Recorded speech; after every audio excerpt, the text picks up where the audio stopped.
That's going to put the progmos in the absolute worst conundrum known to man. Yes. I don't think they realize it. The hyper-conservative future leader of the LDS Church is probably going to be... Kick it in the overdrive. Like what I think you're seeing in the nation is the bullwhip effect. The moral bullwhip. Right? Yeah. Where you have like, you know, one side overreaches just a little bit, and then the other side snaps it back until they go over just a little bit, and the other side snaps it back till they go over a little more, and it just keeps whipping back and forth until you have people who are like, yeah, deport all the... You're like, holy crap, that's super racist. But then who's saying that? Burn the American flag! And you're like, whoa, what the heck? Like, everyone's losing their minds. Yeah. So, yeah, it's the moral bullwhip, and it just keeps whipping people back and forth, and it just gets worse and worse. And so, you know, Okay. I don't know.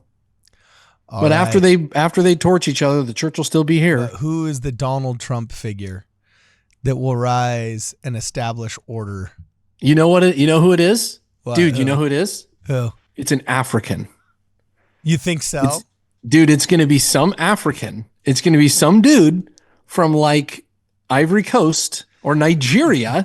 Oh, really? Yeah, watch it, dude. And he'll be like just some amazing, because there's a bajillion of them over there. They're joining the church in droves, and they're awesome. When they find the gospel, it just is like they mesh like peas and carrots. And they're going to rise up, and they're going to call him to be an apostle, and they're going to be like, So oh, what do you snap, think? this What do you guy's- think they're gonna do? What's instead of orange man bad? What is it gonna be? African bad? That's gonna put the progmos in the absolute worst conundrum known to man. Yes. I don't think they realize it. The hyper-conservative future leader of the LDS Church is probably going to be a black African, is what it's going to be. Dude. So what do you Which think? I've been fine with. I think it's great. I hope the Africans take over the whole church. I think it'd be amazing. Yeah. What's the? Where's my hat? I got to find my hat. But what do you think they would do? Like, what is something equivalent to like Donald Trump's deportations that you think they would do? They'd get up and they'd be like, "You need to have more babies." They'd be like, "Why aren't you having more babies? What's going on?" You need no degree. You need to go get more Yeah, children. they'd be like, "You're 27. You're 27, and you're not married with 3 kids. Like, You are a washed what are up you old doing?" maid. Throw away your Juris Doctorate. Go get a husband. Yeah, right.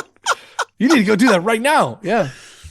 So, well, do you think do you think social pressure that just women haven't seen due to the feminist movement in 50 years is going to be the big orange man bad or Sierra Leone man bad or what? What do you think it's? Because, dude, I mean, who's it going to be? Because we're going to have massive die off of the apostles pretty soon. Like right, the that's average age of the true. average age of the Q3, I think, is 89. I think the average age of boomers at best, I think, is 77, right? So these guys are already a decade and a half on borrowed time.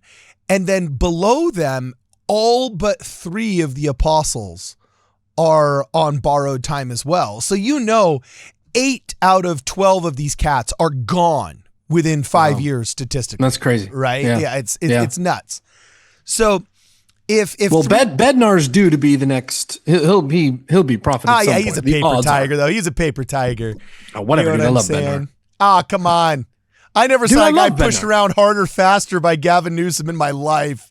What are you talking about? He actually goes on these podcasts. He does the stuff you want him to do. He's Okay. the only guy who He goes went out on there. one and he's like, He went on one podcast to the largest tithe payer in the state of Utah. he's the only one who called out the government for the lockdown. Yeah. starting. After you should be loving after him. being pushed. Oh yeah, that's why I say paper tiger, dog. After doing nothing to oppose, nothing to change, nothing to stand up for, after being literally Donkey Kong stomped by every secular Karen in any bureaucracy in North America, then he comes out saying, "Well, we'll never let that happen again. No, not again." Dude, what are you talking about? He did it before. He did it in like June. He did it in like June 2020. He's like, these are going too far. You should be loving him. No one else did that. Bednar should be your favorite. Okay. Yeah. He should be your Unimpressed. favorite. Unimpressed. Okay?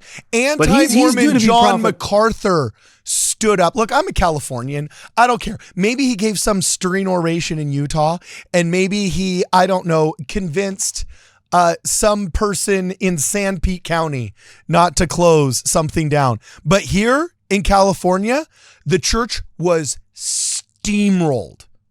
Oh, no, Utterly and in Washington too. Yeah, steamrolled. Sure, Okay. Up here we were too. And It was awful. And half of our middle management was cheering for any. It was their chance to finally show, oh, we love secularism more than God because we can wear these masks now. Oh, they're like secular garments. When President Ojibwe gets up there to the Q3, that's all going to change. Wait, Chief Mitiga? Oh wait, no. I don't know. I'm just some random. Yeah. Prophet Chief Mitiga? No, that ain't never gonna happen. No, but like, whatever, Elder, I don't know what his name is, but Elder Washington or Elder Johnson or whatever from Liberia is gonna be up there in the Q3. Well, that's what I'm asking is so since 3 out of 4 of these apostles statistically are God bless them, but resting in peace within the next decade or two. Do we have a large influx of, I know Thomas S. Monson called a ton of Africans before he passed. Are they all queued up to become 12 now soon or what? Dude, I hope so, man. We need it so bad. Up here, like in the Northwest, go to ward council. Every other week, go to ward council, and it's always the same thing. People don't feel connected. People don't feel like they belong. People are really lonely. Gee, what can we do? I don't know. Oh, well, okay. And then 2 weeks later, same thing. And you're like, maybe we should, I don't know, like have some activities. Oh. Maybe we should try that. And it's like, no, it's too complicated. It's too much work. We can't do that. Oh, there's like, Africans are going to be implication. Africans are going to be like, every other day we're having a party. Every other day we're having a party. And it's going to be amazing. Amazing. One of the worst parts, look, America, I love America. I love the West, but we have a huge problem with just being friendly, just being like open, like other countries, like in Africa, they got this down where they're just like chummy with each other. Like in the church in Africa, like you are bros, you are sisters, and over here, we're always like keeping to ourselves and being all proper. And I don't have time and we're really busy and, blah, blah, blah, blah, blah. Over there, they'd be partying every other day. That's why we need. It's true. Like the chapels are bumping overseas. Yeah, right. When you served in Russia, was Russia very like you could almost hang out in the chapel and people in the ward would be there and something social would spontaneously erupt all day long, every day. There'd be people at the pump machine. That's so good to hear. That's even better. Yeah. Wow. There'd be some guy in the corner playing an accordion. He's just like, whoa, whoa. He's just like singing some Russian song, and like all the like Buryat girls are gossiping in the other corner. And people are patting around. They're just like hanging out all the time.